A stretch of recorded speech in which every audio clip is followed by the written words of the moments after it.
He told police he saved his wife from a hammer-wielding intruder, but years later, they learned he had actually planned both murders.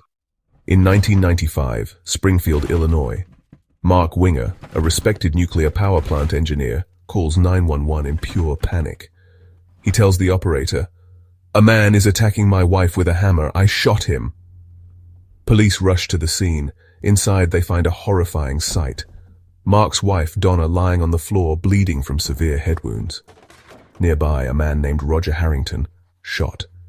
A hammer and a handgun on the ground. Mark's story, a nightmare in real life. He said Roger was a creepy taxi driver who had driven Donna home from the airport days earlier. She had told Mark the ride was terrifying. Roger drove erratically, made disturbing sexual comments, and she felt unsafe. Mark even called the taxi company to complain.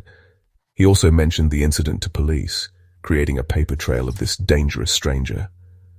So when Harrington supposedly showed up at their home 3 days later, it seemed obvious. He had come back to hurt Donna, and Mark, the devoted husband, saved her by shooting him. The police bought every word. Mark was hailed as a grieving widower and a hero who had acted in self-defense. He got sympathy from the community. Friends rallied around him. But here's where the cracks start to show. Fast forward 6 years. In 2001, Mark is remarried, this time to his kid's former babysitter, Deanne Schultz.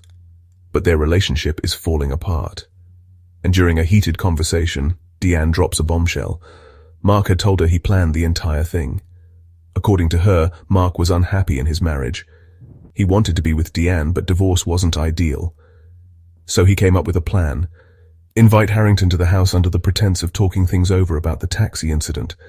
Then kill him and Donna, staging it as an interrupted attack. It suddenly explained a lot. The crime scene, once seen as chaotic, now looked staged. The bullet angles didn't match the story.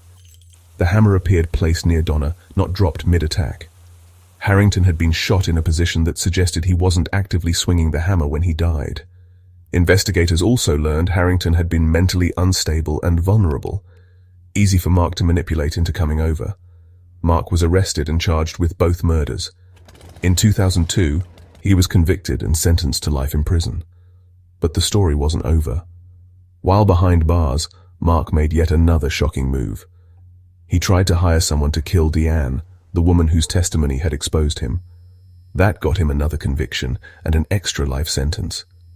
The man once seen as a brave protector turned out to be a calculating killer who manipulated both his victim and the justice system for years. And the whole time, everyone thought he was the